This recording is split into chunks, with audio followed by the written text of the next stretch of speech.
everybody, it's Friday Morning Movie Reviews. I'm Louis Angel. I'm Nathan C.K. And we're here to talk about Alien Covenant, directed by Ridley Scott. It's a sequel to Prometheus and takes place before the original Alien.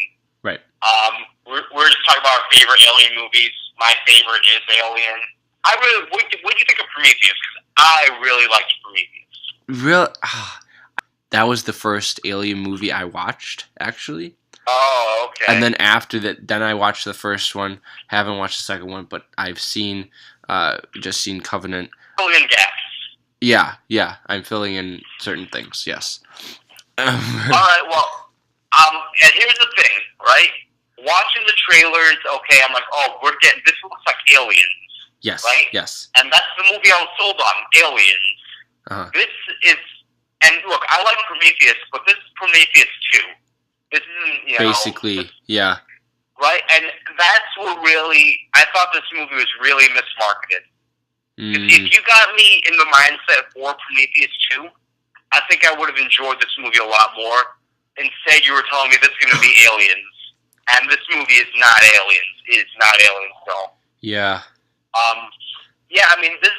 It's really tricky, right? Because Ridley Scott, he just came off The Martian, and everyone loved that, so it's like he's back. And I think, man, he does an uneven job here. I feel that.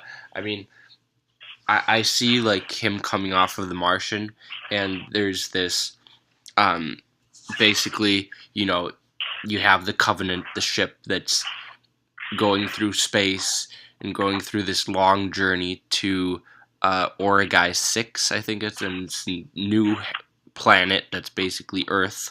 And that's... You think that's the planet from Interstellar that they're going to? Yeah, I don't know. Yeah. It's a black hole. Yeah. But it's gonna take like 7 years to get there, and then they run into this weird like signal. Electric wave or something that. Yeah, it's always a signal in these movies that right. We got a signal from here. We should go check it out. And then exactly every single time. Right, and we should go check this out, and it's this perfect planet that, of course, somehow we missed. So let's go there. Yeah, and things do not go well. Yeah. Oh yeah. Things go very bad. All right. Let's talk about what we liked about this movie. And the best part of this movie is Michael Fassbender. Oh yes, totally. He is. Now this is a minor spoiler. Minor. Yeah. He plays two characters in the movie. Yes.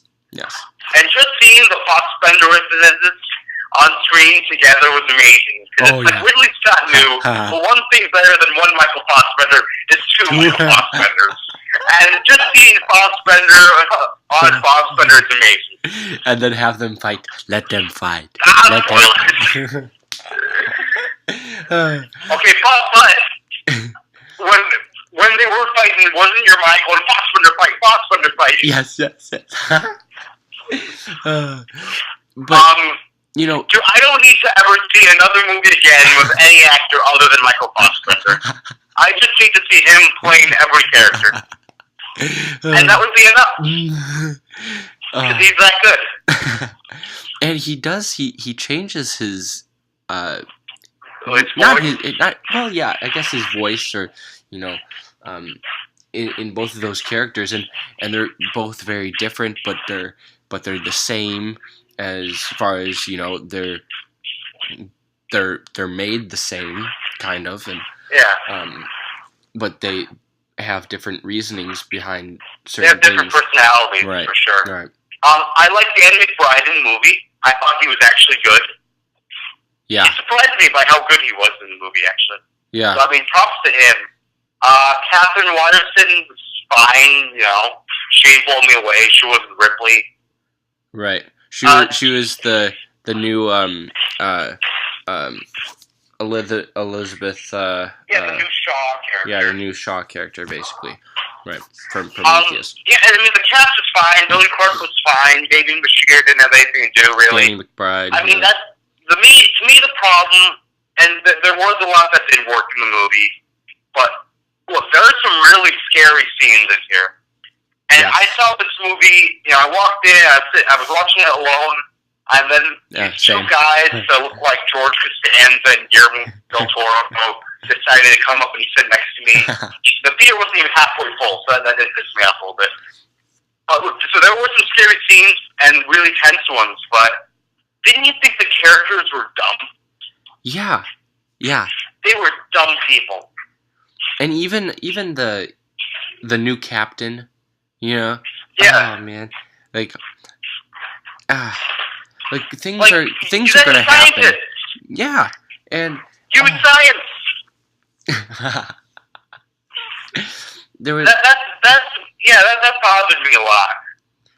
Possibly not characterized as horror, well, maybe a little bit, but I would call it a horror movie. But you know just how horror movies go. You're in the audience and you're telling them, no, don't do that. Like, don't go there. Like, don't do these things.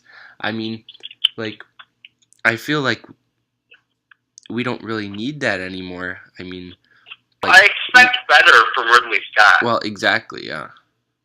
And he's the one that created this whole damn franchise. And I just... these characters were making these same dumb mistakes that they were making in Prometheus. And it was frustrating to me because it's like I have the Simpsons counter in my head, the ding, okay, character does this, ding, a scientist said that, ding.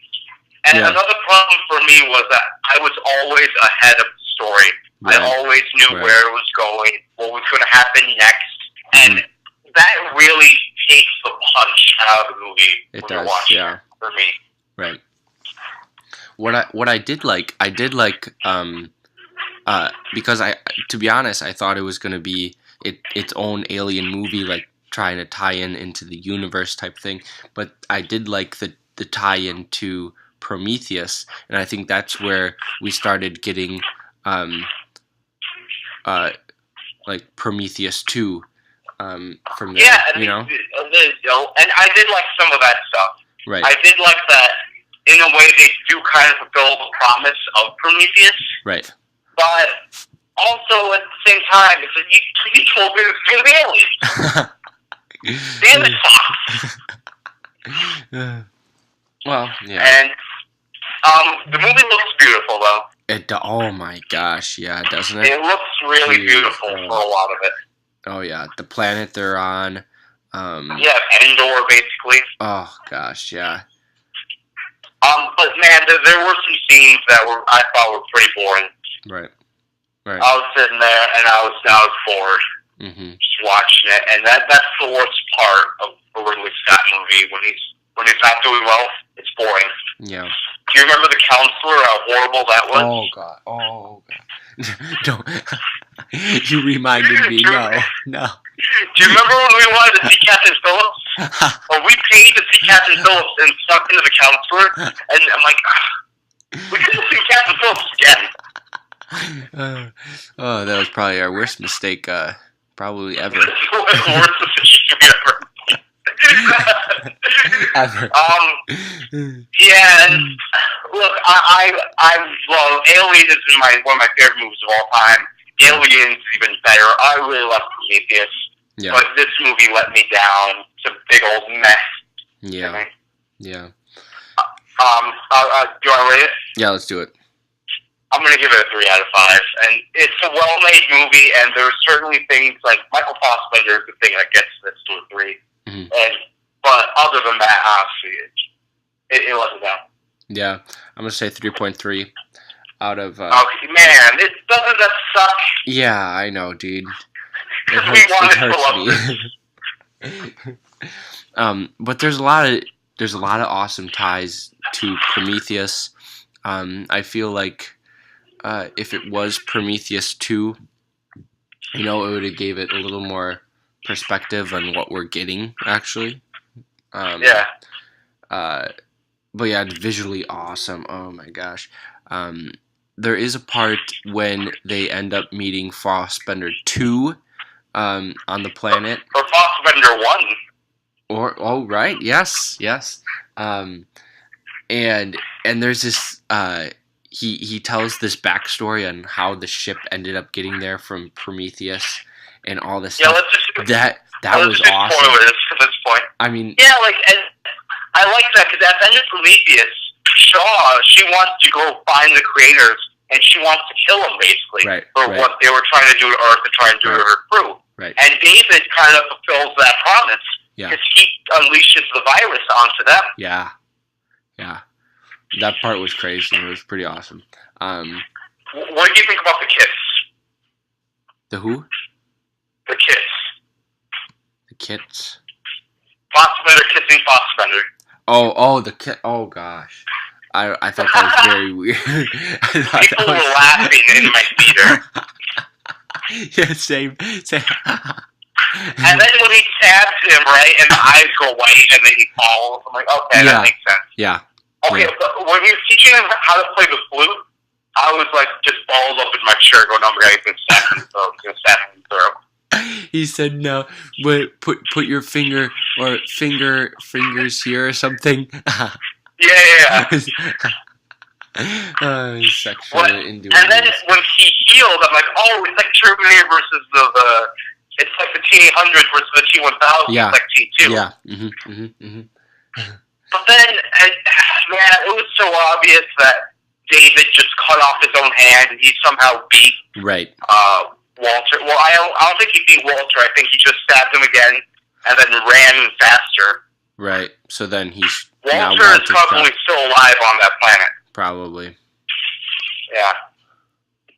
And then it was so obvious to me that he did that, and then when he puts Daniels and everything, I'm like, yeah, now she's trapped, and then he puts little alien babies in the thing, and yeah, it's just, and then we're gonna have another movie with another crew, and they're gonna have another Fassbender. Yeah, Fassbender. We need to get them back to this planet to have a triple threat Fassbender fight.